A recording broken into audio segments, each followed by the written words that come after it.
फौज साहब संवैधानिक तौर पर चिट्ठी लिखने का कोई विरोध नहीं कर रहा, लेकिन सवाल इस बात पर उठाया जा रहा है कि एक इस चिट्ठी की टाइमिंग कांग्रेस अध्यक्षा के बयान और अरब कंट्रीज से जो अभी अभी इशारा किया माननीय अवस्थी ने, चलने वाले इस्लामोफोबिया के एक ट्रेंड के साथ क्यों मैच कर गई? एक। दूसरा, लिखने वालों के नाम, वजाहत साहब हमारे साथ यहां लाइव बैठे हुए हैं, उनके सामने बोल रहा हूं, लिखने वालों के नाम वो पढ़ने के बाद ऐसा क्यों लगता है कि एक प्रोफेशनल ग्रुप है जिसने ये तय कर रखा है कि हर ऐसे मौके को एक ही रंग देकर वो चिट्ठी लिखनी है? क्यों लोगों के मन में ऐसी बात आने का मौका दिया जाए, जबकि वो सारे बहुत सीनियर ब्यूरोक्रेट्स, आईएएस अफसर्स इस देश को चलाने वाले लोग रहे, और वो एक तरफ के उदाहरण देते हैं तो दूसरी तरफ की क्यों नहीं देते? देखिए, फौजिया शाहीन का जो लेबर पेन शुरू हुई, ये लेबर पेन और उन्हें जो अस्पताल से उन्हें अस्पताल ने ये कहा कि तुम्हारा नाम फौजिया इसलिए भर्ती नहीं करेंगे, ये बात इस्लामोफोबिया या इस्लामिक मुल्क या बाकी सब जो राजनीतिक दल है उनके टाइमलाइन के साथ नहीं मैच करती। लेबर पेन अपना वक्त से आता है और ये हकीकत है कि इस बच्ची को 10 ठोकरे खाने पड़े आपसे सवाल और उन्हें दाखिला नहीं मिला। क्या उनका नाम पूछकर उनको दाखिला देने से मना किया गया, या कोरोना की वजह से जो माहौल बना हुआ है इस समय देश में, उस समय किसी भी मरीज के साथ ऐसी स्थिति आ जाने की संभावना है? आप ये सही आरोप कर रहे हैं कि जिस तरीके से सब्जी वालों को अपने सब्जी बेचने के लिए उन्हें रोका जा रहा है, जिस तरीके से मुसलमानों का नाम पूछ करके ठेले वालों को वहां इलाके में दाखिल हो या ना हो, ये बात की पुष्टि कई बार हो चुकी है। जिस तरीके से वीडियो वायरल किए जा रहे हैं कि मुसलमान थूक रहे हैं सब्जियों पर, उसके बाद बेच रहे हैं, ये वो लोग कोरोना फैलाने के लिए ये साजिश कर रही है, ये बात तो हकीकत है। लेकिन जब डॉक्टरों ने शिकायत लगाई कि थूक रहे हैं तबलीगी जमात के लोग, उसमें आप मजम्मत करने के लिए नहीं आए, उसमें किसी ने चिट्ठी नहीं लिखी कि जमात के लोगों को ऐसा नहीं करना चाहिए। ये बात पुष्टि नहीं हुई है सर। डॉक्टर अगर लिखित में चिट्ठी दे रहा है, कल आपने वीडियो देखा, एलएनजीपी के डॉक्टर्स को बाकायदे वीडियो निकालना पड़ा बताने के लिए कि क्या क्या हो रहा है।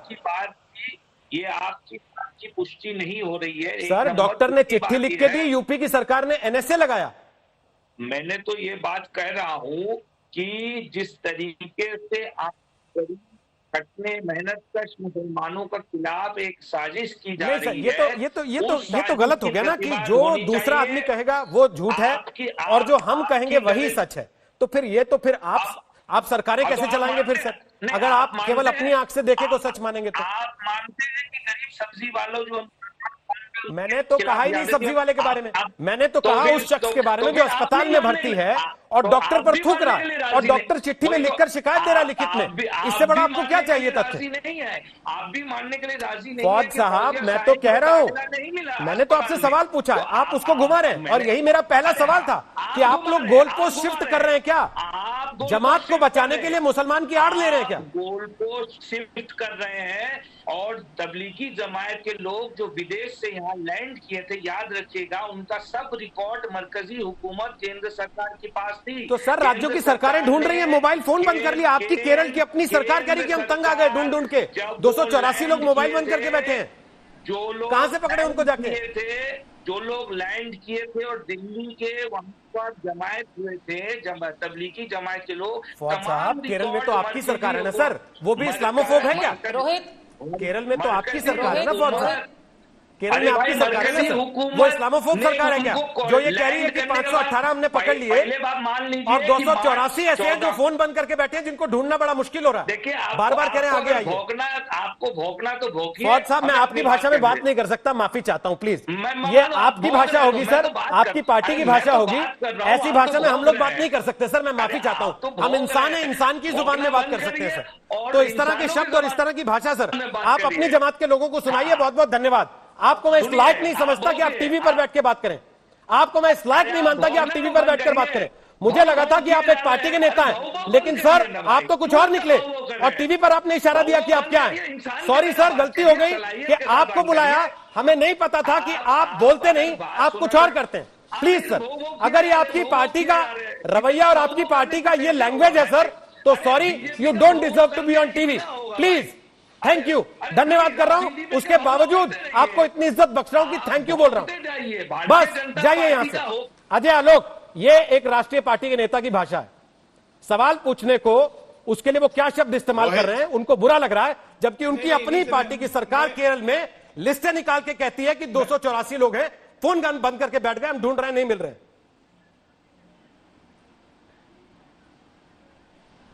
ये लोग इतने बड़े हिपोक्रेट हैं, ये लोग इतने बड़े हिपोक्रेट हैं रोहित, जिसका कोई हिसाब नहीं है। अभी मैं इनसे एक सवाल पूछूंगा, देखिएगा इनका मुंह कैसे बनेगा। फवाद साहब जरा बताएंगे, ममता दीदी तो पश्चिम बंगाल में मुसलमानों को बहुत अच्छे से रख रही हैं, कोरोना से भी बहुत अच्छा लड़ रही हैं, हाँ या ना? और कलकत्ता हाई कोर्ट की टिप्पणी जो आई है ममता सरकार पे, और उसके बाद उनके चीफ सेक्रेटरी ने केंद्र सरकार को लिख के दिया है कि हम केंद्र की एजेंसियों के साथ सहयोग करेंगे, वो बिल्कुल सही था कि नहीं? वजाहत साहब, इस पे ध्यान क्यों नहीं गया किसी का? वजाहत साहब बताइए, ममता दीदी मुसलमानों को अच्छे से रख रही है ना वेस्ट बंगाल में? एक भी तबलीगी नहीं पकड़े गए हैं, उनसे तो आप खुश होइएगा। जवाब ले लीजिए रोहित इनसे, पूछिए जरा, ममता दीदी अच्छा काम कर रही है, हम तो बोल रहे हैं। ऐसी भाषा वाले को मैं उस पे जवाब नहीं देंगे ये लोग, मैं अपने कार्यक्रम में ये लोग चुप हो जाएंगे, बोल हो जाएंगे। इस लायक नहीं समझता सर कि वो बैठ के बात करें, टीवी पर आए और इस भाषा में बात करें। शोएब जमाई, एक सवाल का जवाब तो आपको देना पड़ेगा। 370 का मामला आता है तो विरोध में आप खड़े होते हैं, रोहिंग्या मुसलमानों का मामला आता है तो विरोध में आप खड़े होते हैं, अब कोरोना का मामला आता है तो तबलीगी जमात के प्रतीक के तौर पे देश में टेलीविजन चैनल पे आप खड़े होते हैं। चक्कर क्या है? नहीं, प्राइम मिनिस्टर ने तो 5 उपलब्धियां गिनाई हैं। सर एक सेकंड, सर एक सेकंड, रहमानी साहब, शोएब जमाई से पूछ रहा हूँ, रहमानी साहब शोएब जमाई से पूछ रहा हूँ। अब आप अभी इतना तो आपको समय नहीं आया कि आप शोएब जमाई की जगह भी लेने पड़े आपको, है ना सर? जी, एक बार शोएब जमाई बोले, फिर आपके पास आ जाता हूँ। नहीं, बोलिए शोएब मैं जमाई। मानता हूँ कि मैं तो बहुत अदना सा शख्स हूँ, बहुत सारे लोग खड़े होते हैं, लेकिन ये मेरे अल्लाह की तरफ से मेरे ऊपर एहसान है कि जहाँ पे हक और इंसाफ की लड़ाई लड़ने की बात आती है तो शोएब जमाई, या जब देश के खिलाफ लड़ने की बात आती है, देश के खिलाफ खड़े होने की बात आती है, तो भी आप अल्लाह को बीच में घसीट रहे हैं। आप उसको केवल कवर दे रहे हैं इस बात से, भगवान का नाम लेके।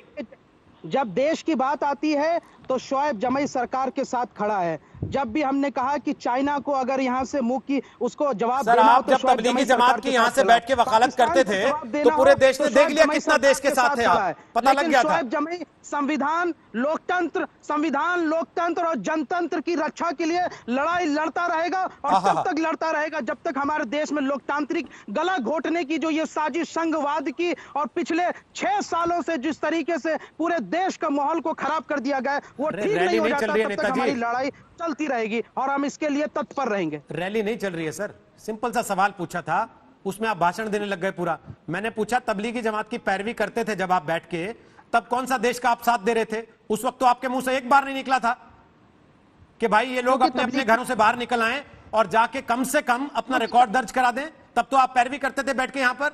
और आज जब आप दोबारा धरने की बात कर रहे हैं, मुझे बता दीजिए, आपने बना लिया क्या कोरोना वायरस का वैक्सीन, जो आप दोबारा कह रहे हैं कि हम धरना देने के लिए तैयार हैं अगर दोबारा खुलता है मामला? तो देखिए, जिस जामिया मिलिया इस्लामिया में आज थोड़ा सा सांकेतिक प्रदर्शन हुआ इस बुनियाद पर कि वहां के छात्रों को गिरफ्तार किया गया, उसी जामिया मिलिया इस्लामिया के इंटर डिसिप्लिनरी साइंसेस के डॉक्टर इम्तियाज हसन और जो हमारी ही डिपार्टमेंट की जो टीम है, उन्होंने कोरोना वायरस के लिए जो ड्रग्स है वो 2 ड्रग्स की पहचान की मॉलिक्यूलर स्ट्रक्चर के बुनियाद पर, और ये आपकी न्यूज चैनल ने भी इस खबर को चलाया और दिखाया भी। तो इस पर तो हमें जामिया पे गर्व होना चाहिए ना कि ये हम कर रहे हैं। जामिया पे जहां गर्व करना कर रहे हैं, लेकिन उन दोनों साइंटिस्ट ने आपको ये तो नहीं कहा ना कि शोएब जमाई ये लोग गोली और खिला दो सारी महिलाओं को, बैठा दो दोबारा धरने पर शाहीन बाग में, या ये क्या के भेजा उन्होंने आपको? भाई हम तो शाहीन बाग का कहा, हमने कहा कि हम वहां बैठ रहे हैं, आपको क्यों ऐसा लगता है? शोएब जमाई पिछले आधे घंटे में ये चौथी मर्तबा है जब आप पलटी मार रहे हैं। सर, इतनी पलटी में मारने वाले तो राजनीति में भी नहीं टिक पाते हैं। थोड़ा सा सीख ले लीजिए नेताओं से, कितना पलटना होता है। लोटा बन जाएंगे तो फिर लोटा तो लौटता ही रहता है। सर, बेपेंदे के लोटे की तरह लौटते रहेंगे तो फिर लौटते ही रह जाएंगे। कोर्ट ने जो कहा है उसी के बारे में हमारी चिंता है। अब मैं जरा संगीत रागी के पास जा रहा हूँ। ओके, संगीत रागी। तमाम एंटी सीए एक्टिविस्ट और मुस्लिम एक्टिविस्टों को ज्यादातर गिरफ्तार किया जा रहा है। संगीत रागी, ताहिर हुसैन के खिलाफ चार्जशीट दिल्ली की पुलिस ने दायर की। ताहिर हुसैन के खिलाफ दिल्ली की पुलिस ने, बस कीजिए शोएब जमाई, शोएब जमाई, शोएब जमाई, शोएब जमाई, शोएब जमाई, शोएब जमाई, संविधान की सारी पढ़त आपके पास है। कोरोना की दवाई आपने बना ली है, कोरोना हमको होगा नहीं मस्जिद में बैठने से। ये पैरवियां पहले बैठ के टीवी पर आप ही करते थे भाई। अगर ये देश आप ही के रास्ते से चलने लगा तो फिर तो हो गया बेड़ा पार इस देश के लोगों का। जमाई साहब बस कीजिए ना। बिल्कुल, आप इसी लायक है कि आपका मजाक उड़ाया जाए। बस कीजिए ना। आप किसी लायक है अब कि बस आपका कीजिए ना, मजाक बस उड़ाया कीजिए। जाए? चलिए आप बस कीजिए, देश से मैं गद्दारी संगीत रागी के करेगा पास तो जा रहा हूँ। बस मजाक कीजिए, ही चलिए उड़ेगा। आवाज कम, प्रधानमंत्री अब का संगीत नाम रागी के पास जा रहा हूँ। प्लीज चलिए, आवाज कम, बस बस बस बस बस बस बस। गौरव भाटिया और शोएब जमई, प्लीज, ये नो नॉनसेंस प्रोग्राम है और प्लीज कोई नॉनसेंस बात ना की जाए तो ही बेहतर होगा। प्लीज मेरा निवेदन है दोनों से, please please Gaurav ji please, Shoaib Jamai आप भी प्लीज, संगीत रागी शोएब जमई अभी प्लीज कह के बात कर रहा हूं मैं, समझ जाइए इस बात को ध्यान से, अभी प्लीज कह के बात कर रहा हूं। बस बहुत हो गया, बस मुसलमानों का मजाक बहुत हो गया। हर बात को कौम पे मत ले जाइए, मुसलमानों का मजाक नहीं उड़ रहा, आपका मजाक उड़ा था। पर्सनल बात को पूरी कौम पे ले जाके हमेशा विक्टिम कार्ड मत प्ले किया कीजिए। बस कीजिए अब इस बात को। गौरव भाटिया आप भी प्लीज। संगीत रागी, आज की परिस्थिति में क्या ये देश अफोर्ड कर सकता है कि इस तरीके की ड्रामेबाजी फिर से शुरू हो सड़कों पे, चौक चौराहों पे, जहां लोग लगातार मर रहे हैं, जहां हर रोज इस बात की लड़ाई हो रही है कि दुनिया भर को अब तक वैक्सीन नहीं मिल पाया, कोरोना का इलाज नहीं हो पाया। यहां इस बात को लेकर लड़ाई चल रही है कि 70 दिन के लॉकडाउन के बाद हमने क्या क्या हासिल किया। फिर से धरने प्रदर्शन, फिर से वो सारी नौटंकियां चालू करने की स्थिति में है क्या देश? रोहित जी, पहली बात तो कि ये संविधान जो है वो 1949 में लागू नहीं हुआ था, 1950 में लागू हुआ था। दूसरी बात, शोएब जमई जी ने ठीक बात ये कहा कि शाहीन बाग एक सोच है और वो सोच इस देश में भारत के आज़ाद होने के पश्चात से ही शुरू हुआ था, उससे पहले भी था और वो सोच जारी है। वो सोच जो है वो पॉलिटिकल इस्लाम का सोच है जो दुनिया में हर जगह या तो थियोक्रेटिक स्टेट के लिए लड़ता है या सत्ता के खिलाफ संघर्ष रहता है। आज के दिन में दुनिया का कोई ऐसा कोना नहीं है जहां पर यह पॉलिटिकल इस्लाम संघर्ष नहीं कर रहा है। वो सत्ताओं के साथ संघर्ष करता है और डेमोक्रेटिक कॉन्स्टिट्यूशन मैकेनिज्म को वो सहारा बनाता है, जबकि उसका संविधान और लोकतंत्र में कहीं से विश्वास नहीं है। एक इस्लामिक राज्य कभी भी डेमोक्रेटिक हो ही नहीं सकता और न ही इस्लाम की धारणा लोकतंत्र में है। दूसरी बात, ये जो शाहीन बाग सोच है, आप देखेंगे कि ये वामपंथी और जिहादियों दोनों का गठबंधन था। जो लोग ये कहते हैं कि शाहीन बाग जो है वो एकाएक आंदोलन प्रकट हुआ है, मैं इसे बिल्कुल नहीं मानता। ये चाइना, पाकिस्तान और वामपंथी जिहादियों का एक संगठित सुनियोजित षड्यंत्र का हिस्सा था, जो बाद में इस देश में कई जगहों पर दंगे करवाते, दिल्ली में तो हुआ ही, लेकिन इस देश के हर जगह हर कोने में इस प्रकार को देश तोड़ने की दिशा में काम करने का सुनियोजित प्रयास का हिस्सा था। आप इस कार्यक्रम में बाकी सब छोड़ दीजिएगा, कहां जाते हैं कहां नहीं जाते, अपनी वेबसाइट पे तो क्या क्या लिखते हैं वो मैं पढ़ूंगा भी नहीं, पढ़ के सुनाऊंगा भी नहीं, क्योंकि वो आप खुद पढ़ते हैं, पढ़ाते हैं, लिखते हैं, लिखाते हैं, लोगों को पढ़ाते हैं। लेकिन इस चैनल पर बैठकर जितनी बार आप सवाल पूछते हैं, किसी ने रोका आपको कि आपने ये क्यों बोल दिया अमित शाह के बारे में, या किसी ने रोका आपको क्यों बोल दिया आपने नरेंद्र मोदी के बारे में? कभी आपके घर नरेंद्र मोदी का आदमी आया कहने के लिए कि बताइए भाई आशुतोष जी आपने ये क्यों बोल दिया था? या आपको दबाव डाला गया, इंटरनेट कानूनों का इस्तेमाल करते हुए आपको नोटिस भेज दिया कि आपने ये अपनी वेबसाइट पे क्यों छाप दिया? अब आपने बहुत संवेदनशील सवाल पूछ लिया है। नहीं सर, मैं तो पूछूंगा। मैं आपकी तारीफ करूंगा अगर आज जो चीन भारत की सीमा में घुसा है उसके लिए आप देश के प्रधानमंत्री को जिम्मेदार ठहराते हुए सवाल पूछिए। रोहित सरदाना, मैं आपको ये चुनौती देता हूं, आप 2 दिन सवाल पूछेंगे, आप तीसरे दिन आप आज तो दिक्कत क्या है ना, नहीं हर चीज में आप लोग गली नुक्कड़ चौराहे की तरह चुनौती देने पे आ जाते हैं। नहीं, आप खुद जब यहाँ बैठते थे आशुतोष जी तो आप क्या करते थे? आज आपकी तारीख आशुतोष जी, अब आप यहाँ बैठते थे तो आप क्या करते थे? पहली चीज, प्रसून वाजपेयी की नौकरी क्यों गई? अभिषेक शर्मा की नौकरी क्यों गई? मिलिंद खांडेकर की नौकरी क्यों गई? सर क्या है आशुतोष जी, कहने को तो आप ये भी कह सकते हैं कि आपकी भी इसीलिए गई क्योंकि आपने किसी सरकार से सवाल पूछ दिया था, जबकि सबको पता आप चुनाव लड़ने के लिए छोड़ के गए थे। और उससे पहले भी आपके ऊपर आरोप लगा कि 2 साल आप संपादक रहते हुए भी चुनाव प्रचार करते रहे एक तरीके से चैनल का माध्यम से। वो आरोप नहीं लगा ना आपके ऊपर कोई सार्वजनिक तौर पर। तो फिर आप ऐसे लोगों के कंधे क्यों इस्तेमाल कर रहे हैं सर? उनको आप शहीद बना के क्यों पेश करना चाहते हैं? वही तो मैं आपसे कह रहा हूं, क्योंकि चर्चा उनकी नहीं हो रही है कि इनकी नौकरी क्यों गई थी।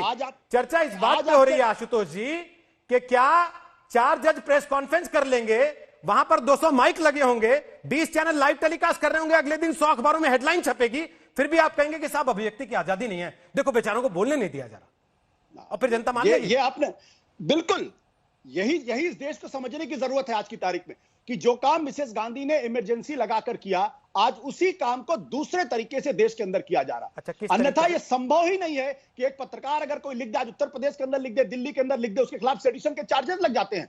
न केवल सेडिशन के चार्जेस लगते हैं, बल्कि उसके उस मामले में देश का सॉलिसिटर जनरल अपीयर करता है। क्यों देश का सॉलिसिटर जनरल अपीयर करता है? क्यों बड़े बड़े पत्रकार, बड़े बड़े संपादक आज कर सकते हैं? और मैं आपने संजय झा का जिक्र किया है, मैं आपको बताना चाहता हूं कि संजय जोशी का नाम आप भूल गए। मैं आपका प्रशंसक रहा हूं, आप भूल गए और आज भी हूं। संजय जोशी ये बात कहना नहीं चाहता था। आप सेडिशन के चार्ज की बात कर रहे हैं। आप वो आदमी है जिसको थप्पड़ मार दिया था एक नेता ने, सर वो आदमी है आप कह रहे हैं कि उस समय आजादी थी, आज आजादी नहीं है। लेकिन यह भी मैं आपको बता दूं, कांशीराम ने उसके बाद मुझसे मिलकर माफी भी मांगी थी। ऐसी यह भी सच्चाई है इस देश की, यह भी इस बात की इस देश की सच्चाई है। कांशीराम ने उसके बाद मुझे गले लगाया और कहा कि मैं व्यक्तिगत तौर पे मेरा आपसे कोई नहीं, मुझसे गलती हो गई। यह बात भी सच्चाई है। उस वक्त भी लोगों ने मेरे ऊपर यह आरोप लगाया था कि कांशीराम ने पैसा देकर आशुतोष को खरीद दिया। अभी इस देश के अंदर ना तो कोई ऐसा नेता पैदा हुआ है, ना कोई ऐसी सरकार पैदा हुई जो मुझे खरीद सके। अब फिर भाई आप चुनौती वाली बात पे आ गए। नहीं, क्योंकि लोग फिर आरोप लगा देंगे कि आप भाई पत्रकार होते हुए आप पार्टी से चुनाव लड़ने चले गए, तो इसका क्या मतलब रहा? अब उस बात पे नहीं जाते ना, क्योंकि आपके करियर ग्राफ पे चर्चा नहीं है। यहाँ एक बड़े परिप्रेक्ष्य में यहाँ बात हो रही है, और बड़ा परिप्रेक्ष्य ये है कि जब आप टीवी पर बैठकर ये कहते हैं मुझे बोलने की आजादी नहीं है, आप वेबसाइट पर लिखकर ये कहते हैं मुझे बोलने की आजादी नहीं है, आप ट्वीट करके ये कहते हैं मुझे बोलने की आजादी नहीं है, फेसबुक पे वीडियो बना के कहते हैं मुझे बोलने की आजादी नहीं है, तो संगीत रागी और कौन सी आजादी चाहिए? भाई क्या वो जयवीर वाली फिल्म की तरह पानी की टंकी पे चढ़ के बोला है क्या? 10 second Rohit, 10 second Rohit, 10 second Ashutosh ji, ये मेरा आपका पर्सनल डिबेट नहीं है ना सर। संगीत रागी बोल लें, कुछ पर्सपेक्टिव वो भी देंगे, फिर वापस आपके पास आऊंगा। पक्का रहा? रोहित जी, संगीत रागी रोहित जी, पूरा देश जानता है कि एक चैनल ऐसा है जो शाम 6 बजे से लेकर के सुबह शाम रात के 10 बजे तक लगातार नरेंद्र मोदी को गाली ही देता है। मैं ऐसे 10 ऐसे वेबसाइट और पोर्टल को जानता हूं जो प्रतिदिन सरकार से लाखों सवाल करते हैं। आज के दिन में सरकार से सवाल पूछने पर प्रतिबंध लगाया ही नहीं जा सकता है। एक बात और मैं जानकारी देना चाहता हूं, श्रीमती गांधी ने जब इमरजेंसी लगाई थी तो उनका कैबिनेट भी नहीं जानता था।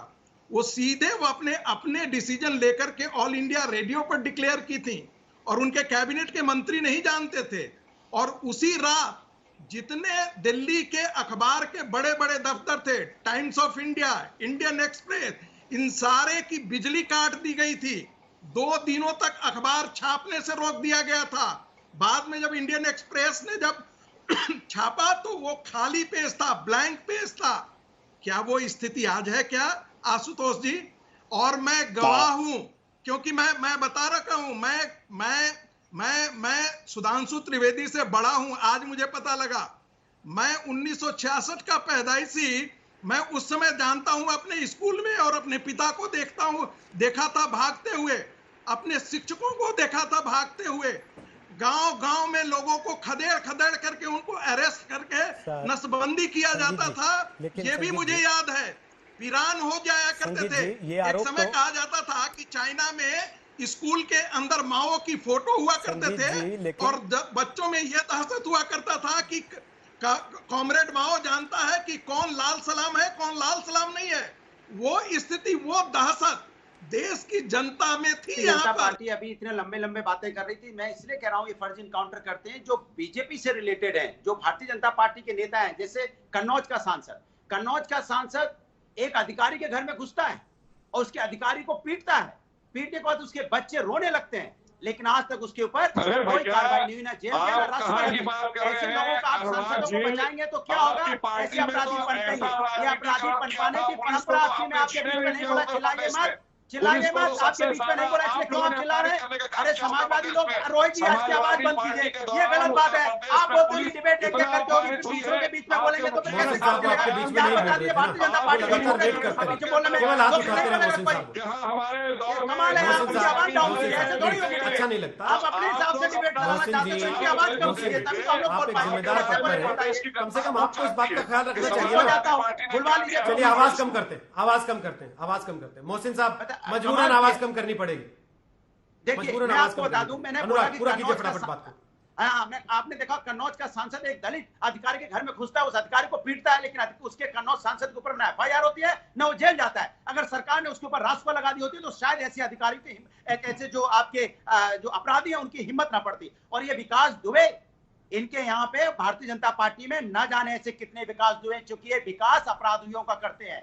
समाजवादी से कंपेयर करना है, समाजवादी लोग विकास की बात करते हैं, लेकिन विकास समाज की उन्नति की। हम जब भी डंका के चोट पे बोलते हैं तो हम आपको गिनाते होंगे, हम आपको गिनाते होंगे एक्सप्रेस वे, हम गिनाते होंगे आपको जनता ने निकाला ही बाहर इसीलिए 100 डायल, क्योंकि आपके कारनामे जनता ने देख लिए थे। हम गिनाते होंगे समाजवादी पेंशन, हम गिनाते हैं हॉस्पिटल, हम गिनाते हैं सर 100 डायल मेट्रो गिना रहे थे, लेकिन जनता हकीकत तो देख रही थी ना सर। इनके पास इसीलिए तो आपको बाहर कर दिया पब्लिक में। विकास दुबे, इनको गिनाने को है, इनके सांसद कन्नौज के, इनको इनके पास गिनाने के लिए जी आपका गायत्री प्रजापति भारी पड़ गया इन सबके ऊपर।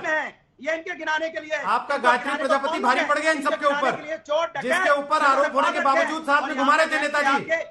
भूल गए क्या उसको? चीफ मिनिस्टर की आज आपको बड़ा खराब लगने लगा। आप लोगों ने जो रिकॉर्ड सेट किए हैं ये तो उसी से मुकाबला कर रहे हैं।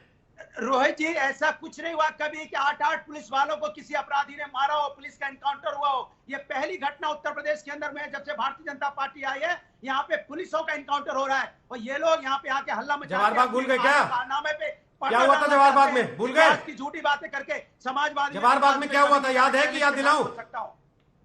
या अखिलेश जी से बोलूं याद दिलाएं आपको? सिर्फ विकास काम किया है, सामाजिक विकास, रोजगार, डेवलपमेंट जिसको बोलते हैं वो हम लोगों ने किया है। इंफ्रास्ट्रक्चर का डेवलपमेंट, एजुकेशन का डेवलपमेंट मैंने गिनाया है ना, इन्होंने नहीं किया। इनके पास गिनाने को नहीं है, इनको गिनाने के लिए झूठी चालीसा है जो अपनी सरकार की चालीसा पढ़ने बैठ जाते हैं। मजाक मत कीजिए। क्या बताएंगे आप?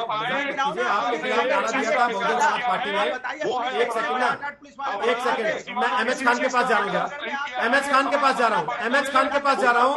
आप ही की सरकार के खिलाफ ये नारा देकर बीएसपी चुनाव लड़ रही थी ना सर, कि चढ़ गुंडन की छाती पर मुहर लगेगी हाथी पर। ये बीएसपी आप ही की सरकार के खिलाफ नारा देकर मैदान में आई थी ना। आज आप कह रहे हैं कि साहब हमने तो बिल्कुल क्लीन कर दिया था एकदम, और आज एकदम अपराधी हावी हो गए। ये बात सही है कि ऐसी घटना इतिहास में नहीं हुई जब एक साथ पुलिस कर्मियों को इस तरीके से अपराधियों ने घात लगा के मार दिया, हत्या कर दी उनकी इतनी नृशंसता के साथ कि लगातार गोलियां दागी उनके ऊपर, तेज धारदार हथियारों से गर्दनें काट दी उनकी। ऐसी नृशंसता इसके पहले कभी नहीं हुई। लेकिन गुंडा राज नहीं था एमएच खान, ये अनुराग भदौरिया कहेंगे और यूपी मान लेगा क्या कि इनकी सरकार में गुंडा राज नहीं था? बड़ी क्लीन सरकार थी।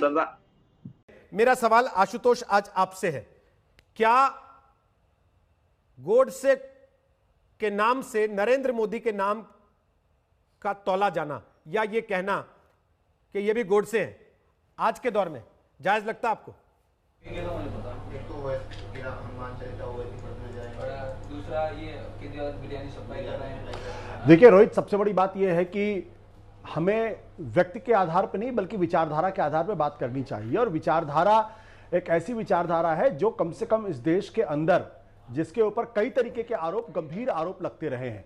और ये हकीकत है कि जब नाथूराम गोडसे ने गांधी जी की हत्या की थी तो आरएसएस के प्रमुख को गिरफ्तार किया गया था, और जिन्होंने गिरफ्तार किया था उनका नाम था सरदार पटेल, और वो देश के गृह मंत्री थे, और उनको बीजेपी अपना लौह पुरुष या प्रतीक पुरुष मानती है। और जब बैन हटाने की बात थी तो उन्होंने 3 शर्तें रखी थी। शर्त रखी थी कि भारत के संविधान में आपको आस्था रखनी होगी, भारत के तिरंगे को सलाम करना पड़ेगा और राजनीति में हिस्सा नहीं लेना पड़ेगा। यह बात बिल्कुल सच है कि नाथूराम गोडसे ने जब गांधी जी की हत्या की थी तब वो आरएसएस से नहीं जुड़े हुए थे, और ना ही आरएसएस के किसी व्यक्ति का नाम इस पूरे मामले में आया था। लेकिन आज जो विचारधारा इस देश के अंदर चल रही है, जिसमें नफरत की बात की जाती है और जिसमें तमाम एक समुदाय विशेष को टारगेट किया जाता है। अभी आप दिल्ली का चुनाव देख लीजिए, उसमें जिस तरीके से बीजेपी के लोगों ने टारगेट किया, जिस तरीके से बीजेपी के लोगों ने हिंसा फैलाने की बात की, वो कहीं बहुत गहरे गंभीर सवाल खड़े करती है। और मुझे लगता है इस पूरे मसले पर खुलकर चर्चा होनी चाहिए। मैं ये बिल्कुल नहीं कह रहा हूं कि नाथूराम गोडसे आरएसएस से जुड़े हुए थे या नाथूराम गोडसे बीजेपी से जुड़े हुए थे, या नाथूराम गोडसे की तुलना नरेंद्र मोदी से करके राहुल गांधी ने अच्छा किया या बुरा किया। ये कांग्रेस का सवाल है, कांग्रेस को इसका जवाब देना चाहिए। सर ये बड़ी अजीब बात है, इस बारे में आप कह रहे हैं खुलकर चर्चा होनी चाहिए। हमने खुलकर चर्चा के लिए आपको मौका दिया है, मंच दिया है, आपको विशेष तौर पर आमंत्रित किया है एक विचारक के नाते।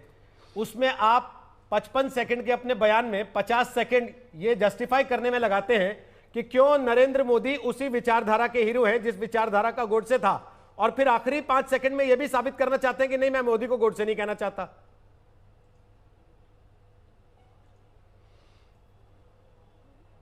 नहीं, मैं कौन होता हूं नाथुराम गोडसे को नरेंद्र मोदी से तुलना करने वाले? ये सवाल जो है राहुल गांधी ने उठाया था, तो राहुल गांधी से आप कर तो रहे थे 50 सेकंड से पिछले, उन्होंने किस आधार पे किया है?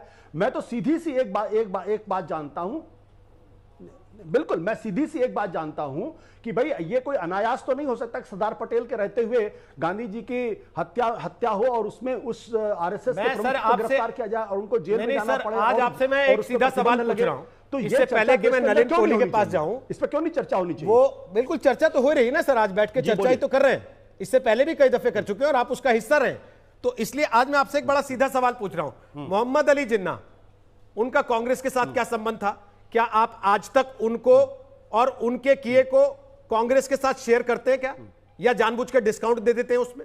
मुस्लिम लीग, जिसके साथ आज भी कांग्रेस गठबंधन में चुनाव लड़ रही है, लेकिन जिसको देश के बंटवारे के लिए जिम्मेदार माना जाता है, क्या आप उसके बंटवारे के पाप को कांग्रेस के साथ बांटते हैं क्या, या डिस्काउंट दे देते हैं उसमें खासतौर पर कुछ विशेष?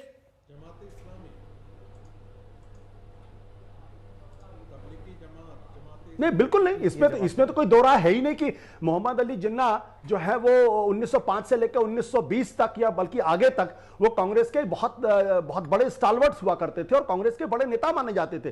सरोजिनी नायडू ने उनको हिंदू मुस्लिम एकता का एपोस्टल माना था, वही सरोजिनी नायडू जिनकी हम सब लोग काफी इज्जत करते हैं और काफी उनकी तारीफ करते हैं कि स्वतंत्रता संग्राम में उनका जो हाल था। यह भी एक सच्चाई है कि जिन्ना अगर कांग्रेस पार्टी में थे तो एच.डी. हेडगेवार जो आरएसएस के पहले प्रमुख थे, जिन्होंने आरएसएस की स्थापना की, वो भी कांग्रेस पार्टी में लंबे समय तक थे और कांग्रेस के आंदोलन में हिस्सा लेते हुए वो जेल भी गए थे। तो मेरा ये कहना है कि आजादी के पहले किस पार्टी में कौन आदमी था कौन नहीं था वो उतना महत्वपूर्ण नहीं है।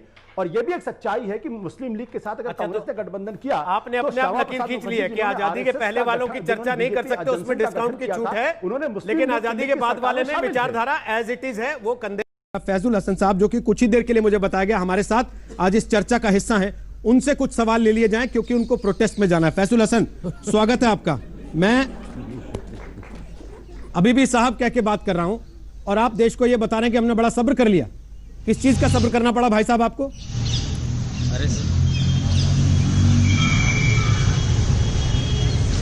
अरे रोहित सर, आपको ये कहना चाह रहे हैं कि संबित भाई को जो बुलाया है, आपके होम मिनिस्टर जो हिंदुस्तान के होम मिनिस्टर हैं अमित शाह ने बाकायदा कंप्लीटली आज तक को बाइकआउट किया है।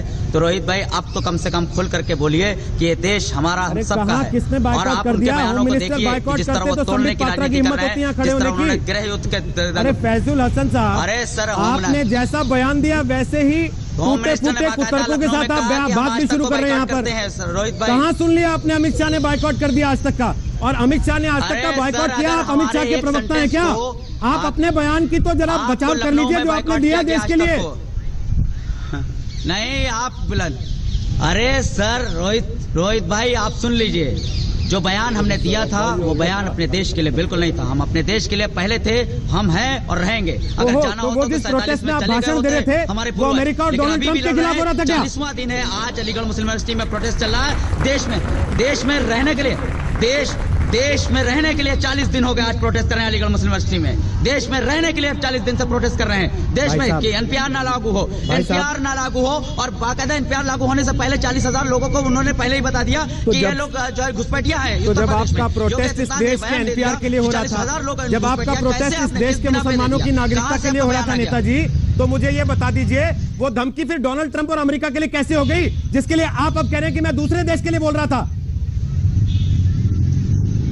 वो बता, अरे सर 2014 का आप देखिए, 2014 का इनका जो कोटेशन था, सबका साथ सबका विकास। 2019 का था सबका विश्वास। सबका विश्वास में ये कहा था कि जब पूरे देश ने एक वीर अब्दुल हमीद पर विश्वास किया था तो 22 टैंकर पाकिस्तान के शहीद किया था, तो 22 और 25 करोड़ मुसलमानों का आए। आप एक बार भरोसा करके तो देखिए नरेंद्र मोदी जी, अमित शाह, आप अपने साथ यहाँ रख करके तो देखिए। आपके बीच में अगर दीवार बन करके पूरे, चाहे कोई भी अगर अटैक करेगा, चाहे वो पाकिस्तान हो या अमेरिका हो या इसराइल हो, अगर अटैक करेगा तो उसको रौंद कर रख देंगे। ये वो कौम है जिसके साथ हुआ उसको जीत दिलाई है, वो देश के साथ रहा है, हमेशा देश को जीत दिलाई है। नहीं भाई साहब, मैं आपकी सारी बातों से सहमत हूँ। हम देश को फिर से जिताएंगे और फिर से जो दोबारा से बंटवारा करने की कोशिश कर रहे हैं, मैं आपसे एग्री कर रहा हूँ।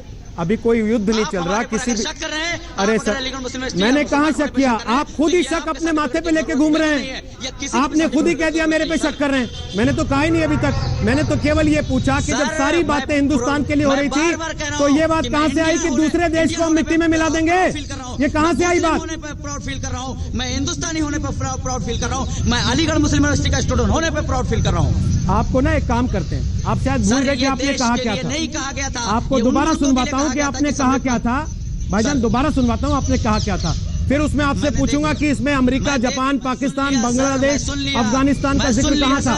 मैं सुन लिया सर। अच्छा, आपको याद है आपने क्या बोला था? आपको याद है क्या बोला था आपने? अरे सर, तो ये इसीलिए तो होता है कि आप लोग अपना प्रोपेगेंडा अगर करना चाहे तो बिल्कुल कर सकते हैं। अरे भाई, भाषण आप देंगे, प्रोपेगेंडा हमारा होगा। आप कुछ भी करना चाहे, भाषण आप देंगे, प्रोपेगेंडा हमारा। आप ना दीपिका पादुकोण है, ना शाहरुख खान है, नसीरुद्दीन शाह है सर, आप लोग कि आपके नाम से हमारा प्रोपेगेंडा चल जाए। अमित भाई, अगर इस भाषण से पहले तो आपको कोई जानता भी नहीं था भाई साहब। नसीरुद्दीन शाह हमारे ही बीच से निकला हुआ है। नहीं, हमारे बीच से भी है। आप कोई अलग से नहीं निकाल के लाए उनको कहीं से। अरे सर, इसी देश से है वो। तो पहले ही डिबेट कर चुके हैं सर। आपसे 10 डिबेट हो चुकी है, आपके चैनल में हो चुकी सर। हमारे अलीगढ़ मुस्लिम यूनिवर्सिटी का एक स्टूडेंट थे नसीरुद्दीन शाह, जिसकी आप बात कर रहे हैं भाई साहब। हमारी तरह एक छात्र थे। आज का मुद्दा नसीरुद्दीन शाह नहीं, आप हैं। और आपने जो बयान दिया, आप उसमें बार बार ये सोच रहे हैं कि देश की जनता बेवकूफ है। आप बोलेंगे नहीं, मैं दूसरे मुल्क के लिए कह रहा था, तो वो मान जाएगी। अरे सर, मैं तो कह रहा हूँ कि मैंने फिर कहा कि मैंने अपने देश के लिए नहीं कहा, लेकिन फिर भी अगर अलीगढ़ की पुलिस ने मेरे ऊपर 153A का मुकदमा किया तो मैं जेल जाने के लिए तैयार हूँ। मैं इस देश का साथ लड़ा हूँ और लड़ता रहूंगा। इस देश के लिए हमेशा लड़ूंगा, चाहे वो कोई भी हो, चाहे पाकिस्तान हो या अमेरिका हो या इजराइल। देश के लिए लड़ रहे होते, चाहे वो नेपाल हो, चाहे भूटान हो, चाहे बांग्लादेश। सुनिए ना, अगर मेरे देश पे कोई भी उंगली उठाएगा, यहाँ सारे देश के लिए लड़ रहे हैं। मोदी हो और प्रधानमंत्री, यहाँ सारे ही देश के लिए लड़ रहे हैं नेताजी। बीजेपी में फर्क नहीं पड़ा, लेकिन कोई ऐसा भाषण याद करके नहीं आया जिसमें अपनी वफादारी या देशभक्ति साबित करने के लिए 15 सेंटेंस बोलने पड़े लगातार, बार बार, वो भी रिपीट कर करके। बीजेपी के विधायक, बीजेपी के सांसद थ्रेट दे रहे हैं, बीजेपी के सांसद तक थ्रेट दे रहे हैं कि अगर किसी ने अमित शाह या मोदी के खिलाफ नारा लगाया तो उसको गर्क कर देंगे। ये कौन है? ये मंत्री है बीजेपी के। ये मंत्री नहीं है, गड्ढा खोद रहे हैं अपनी पार्टी को। ये बहुत पीछे ले जा रहे हैं। और आप लोगों ने यह तय कर लिया कि वहां जो है अलीगढ़ मुस्लिम यूनिवर्सिटी है, जामिया मिलिया यूनिवर्सिटी है, JNU के छात्रों को दबा करके और इनसे बात खत्म करवा दी जाएगा। तो यही तीनों यूनिवर्सिटी मिलकर के आपको 500 साल का पीछे न कर दिया। तो ये देख लीजिएगा, ये मेरा चैलेंज है अलीगढ़ मुस्लिम यूनिवर्सिटी। बात तो सुन लीजिए, आपका भाषण हो गया हो तो मैं कुछ बोल लूं। अगर आपको दबाना ही होता तो हम टीवी पर बुलाकर क्यों खड़ा करते? दबे ही रहने देते जहां आप दबे हुए थे, कोई नहीं देख रहा था वहां पर। लेकिन आपको बुलाया है, देश के सामने आपको खड़ा कर रहे हैं ताकि आप माफी मांग सके। जो माफी आपने फेसबुक पर धीमे से मांगी और एक बयान दिया शायद किसी टीवी चैनल को कि अगर किसी को दुख हुआ तो मैं वापस ले लेता हूं। आपने सवाल खड़ा कर दिया, हमारे अलीगढ़ मुस्लिम यूनिवर्सिटी पे सवाल खड़ा कर दिया, जो सेकुलर यूनिवर्सिटी, सेकुलर हिंदुस्तान था उसमें। आपकी बात पे सवाल करना ANU पे सवाल करना हो गया। अभी तो बोल रहे हैं आपसे सवाल पूछना, सारे मुसलमानों से सवाल पूछना हो गया। बहुत अच्छी बात है सर, ये तो आप सबके ठेकेदार हैं। इतने दावे के साथ तो असदुद्दीन ओवैसी नहीं कह पाते कि मुझसे सवाल पूछा तो पूरी कौम का सवाल कर दिया आपने। सिर्फ एक छात्र हूँ, सिर्फ एक छात्र हूँ, मैं किसी का प्रवक्ता नहीं। तो धमकी किसको दे रहे थे? नहीं कर रहा हूँ, लेकिन सब्र का बांध टूट गया तो ऐसा कर देंगे और वैसा कर देंगे। किसको धमकी दे रहे थे? इसलिए फील कर रहा हूँ। किसको धमकी दे रहे थे कि सब्र का बांध टूट गया, 1947 से 2020 तक सब्र किया है, वरना ऐसा कर देंगे? ये किसको कह रहे थे आप? सर संबित भाई, आप कुछ भी कह दीजिए, संबित भाई नहीं है, जो मेरी जबान है वो मेरी बोलेगी, आपकी जबान भाई आए नहीं बीच में बोलेगी। आप जितना चाहेंगे कभी नहीं बोलेंगे। आप नहीं, बीजेपी का कोई भी गले पे तलवार रख करके भी बुलवाएगा, नहीं बोलूंगा।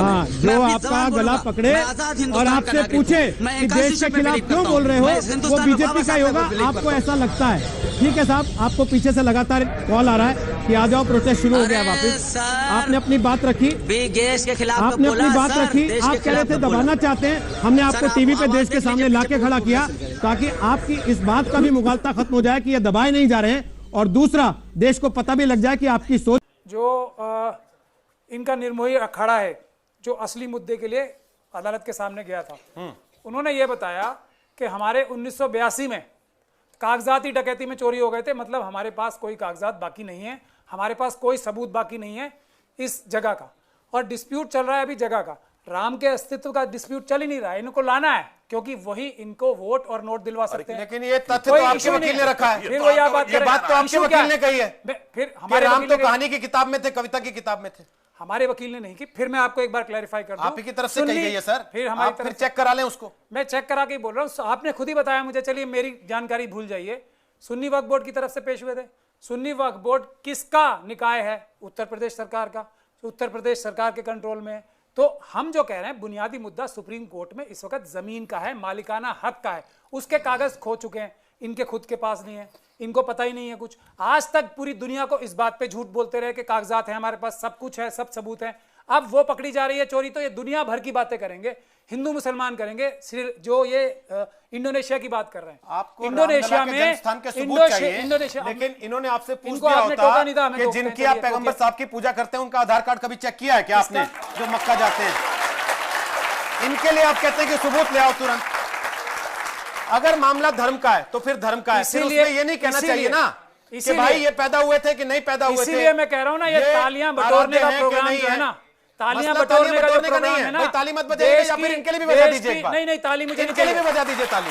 आपको अगर ताली से कष्ट है सर, आपके लिए ताली बजवा देता हूं मैं। मुझे पता है आपके इशारे पे तालियां बजती हैं और नहीं बजती, मुझे पता है। आप इनका भी अपमान कर लीजिए, यानी कि मेरी बात सुनिए, मुझे पता है आपके इशारे पे इत्तेफाक न रखे आप उसका अपमान कर देंगे। आप मेरी बात तो सुनिए, मैं अपमान और मान की बात ही नहीं कर रहा हूं। अपमान तो है ना, इसलिए सवाल उठा। क्यों अपमान है? आप अगर काव्य कहेंगे तो सवाल उठेगा। कहां अपमान किया, किसने किया? आप अगर कहेंगे कि ये कहानी कविता की किताब है तो अपमान है। मैं आपको आप अगर कहेंगे कि करोड़ों लोगों के आराध्य थे, वो तो केवल एक मेरे किताब के किरदार थे, बोल अपमान है। तालियां बजी नहीं बजी? अब सुनिए, इंडोनेशिया की बात कर रहा था मैं, इंडोनेशिया की बात सुनिए।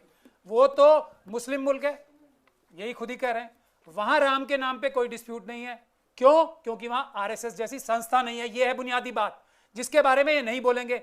हर एक अच्छी चीज के नाम पे, अच्छी जो सबके लिए रिस्पेक्टेड है, उसमें कंट्रोवर्सी क्रिएट करती है तो आरएसएस और लड़ाई कराती है। अभी सिर्फ मुद्दा हो रहा है जन्मभूमि से पूछनी पड़ेगी। अभी मुद्दा सिर्फ हो रहा है लैंड की ओनरशिप का। क्यों राम का नाम बीच में लाते हैं? मुझे एक बात पूछनी पड़ेगी चाहिए। ये जो आपके महापुरुष आए थे बाबर, जिन्होंने डकैती करके वहां पे बताया जाता है कि बनाली मस्जिद, वो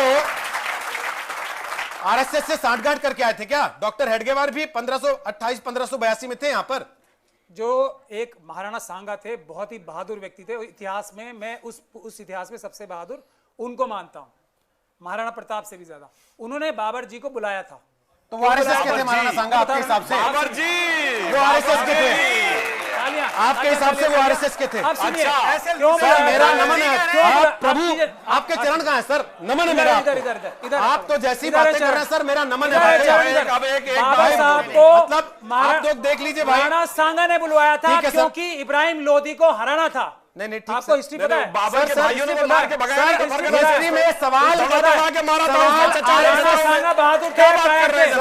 बताओ सवाल आरएसएस पर आया था कि क्या उस वक्त आरएसएस थी? अब असली आप कह रहे हैं कि नहीं, उस वक्त तो महाराणा सांगा थे। एक घटना सुनिए, उस वक्त कोई कंट्रोवर्सी भी नहीं थी।